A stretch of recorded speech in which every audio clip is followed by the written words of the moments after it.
See if we see that back and forth motion. All right, time for the flag. The flag assembly is an exact replica of the one used on the Apollo missions. The horizontal rod specifically prevents the flag collapsing in a windless environment. Hey, Grant, this is your first rig in space. I gotta go. First up, to confirm the rig in space is working, is the all-important control. You guys ready? Yeah. All right, this is the control at regular atmospheric pressure. And I'm just gonna shake the flag as if I were an astronaut planting it in the surface of the moon.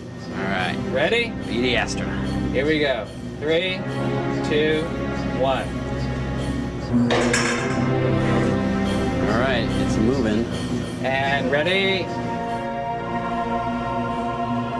As expected, the momentum of the twisting and turning quickly dissipates, and the flag is stationary in no time at all. Okay, I guess we put a vacuum on it and see what happens. All right, let's start sucking the air out. So vacuum tech Donna turns on the pumps. This is flag waving test in a vacuum. Okay, planting it on the surface of the moon, and stop. Oh, it's definitely it's moving a lot. Hey, It's moving a lot. that's moving a lot. I mean, Still moving. That's awesome. there you go. Without drag or friction from the air, the momentum of Grant's planting action lasts for a surprising amount of time. Could be mistaken for a breeze, Yeah. but it's lower air resistance. Comparing it to the control in regular atmospheric pressure illustrates that theory beautifully. So in the vacuum, the flag moved, not just a little bit. It actually moved quite a bit. So that proves you don't need wind in order to move the flag in a vacuum. So unless someone finds a shot of the flag flapping without an astronaut manipulating the flagpole, it's myth busted. We've come all the way to Alabama and NASA to find out once and for all if the conspiracy theorists were correct. Where are we at? Well, we showed that a moon boot can make a footprint in lunar dust inside of a vacuum, so that one's busted. And momentum alone will keep a flag waving in a vacuum. You don't need any wind. So NASA 2, conspiracy theorists 0. Next, That's 100% wacky right there. Adam and Jamie float like an astronaut This is a first, even for me. and spin like something that rhymes with bee.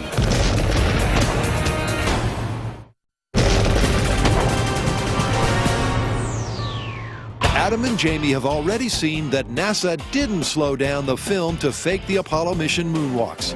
But to conclusively confirm that the footage was shot in 1/6 gravity, they decided they had to experience the real thing. And here at 0G in Florida, they get to do just that. Well, in order for us to do this accurately, we need to be properly weighted. Since 0G is providing us with the moon's gravity, 1/6 Earth's gravity, I need to have the exact amount of equipment weight on me that the original Apollo astronauts had on the moon. And that's about 180 pounds of stuff. And it's uncomfortable. It's time for the pre-flight briefing with in-flight info from 0G's Elizabeth Underwood. Elizabeth, now that we're just about to go on, I want to know how good a simulation of zero gravity is this? It's not a simulation at all. It is the real deal. It's the exact same technique that NASA's been using to train their astronauts for the last 50 years. And it works like this. A series of parabolic arcs will give the passengers the physical sensation of weightlessness. And just for us, the pilot will adjust the angle of the parabola, making the microgravity in the cabin an exact match to the moon's gravitational pull, which just leaves the guys to step up, strap in, take off, and suit up. I look good, right? It's good. I look damn good. So right now, I'm loaded up with an extra 180 pounds on my body. In a few minutes, we're gonna actually get to try this out in moon's gravity, and I gotta tell you, I can't wait. This is a heavy suit. Adam doesn't have to wait long because the guides soon have everyone into position for the first pass. And as G-Force 1 gently arcs into its dive, Oh, that feels cool. Adam and Jamie Oh, here it comes. know what it feels like to walk on the moon. Whoa. Wow. That That's 100% wacky right there. Calibrated to match the moon's gravitational pull, the guys just get time to take it all in before the call goes out to hit the deck. Because as the plane begins to pull out of the dive, the G-forces go into the positive. There is a cost to being weightless. The other end of the roller coaster, you've got almost twice Earth's gravity. That's kind of terrifying at first, isn't it? Yeah, it is. I've never experienced anything like that. It is really disconcerting to first weigh double your weight and then 1/6 your weight. In fact, at 1/6 my weight, I felt pretty much weightless. I felt like I could jump 10 feet in the air. This is a first, even for me. Now that the guys have their bearings, the testing can begin. Ready? Adam copies the same run and skip as before.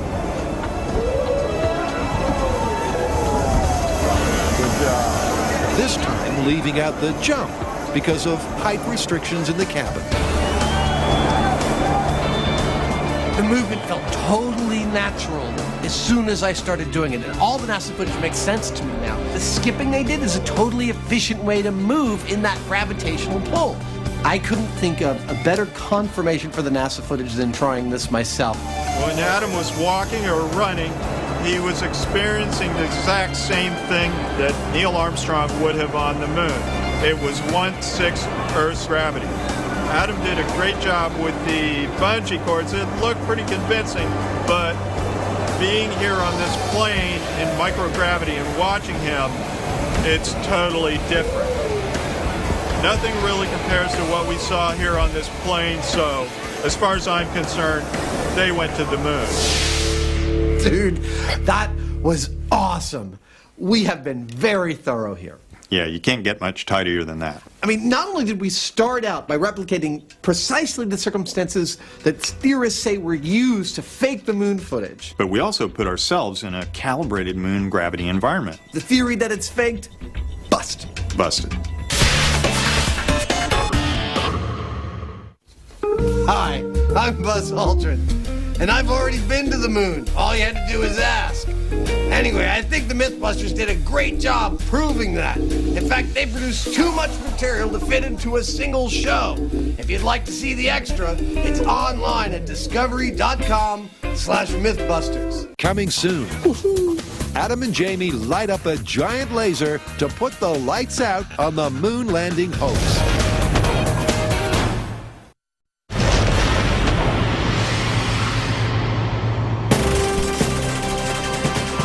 When the team began their lunar lunacy jigsaw puzzle, Say hoax. Hoax! they knew they couldn't cover every conspiracy cheerleaders claim. This is the moment of truth. But the few pieces they have put in place That means it's busted. Totally busted. tell the same story. In your face, conspiracy theorists. With the fat lady waiting impatiently in the wings, there's time for just one final test. And not just any old test, but the ultimate proof of man's moon mission. What's this? A reflector. In fact, it's called a retroreflector, made up of many tiny prisms just like this. And did you further know that the Apollo astronauts were nice enough when they visited the moon to leave several of these on the surface so that Earth-bound scientists could point lasers at it and gather information about the moon? So what you're saying is that we get a really big laser and point it at the reflector on the moon, and if we get a signal back, that means that we were in fact there. Precisely. Okay, it breaks down like this. A retroreflector bounces light back at the light source, regardless of the angle. This differs from a mirror where the angle of incidence has to be perpendicular. So, if there was a retroreflector on the moon, and we knew its exact location, and we had a powerful enough laser, Say hoax. we could detect the reflection and prove there is man-made equipment on the moon. What are we supposed to be doing? Technically, we're supposed to have a conversation about where we are. Oh, you mean like the Apache Point Observatory? This thing right here is the Apache Point Observatory. What a view. And these guys have the tools that we need to put the final nail in the coffin on the moon landing hoax. Yep, up here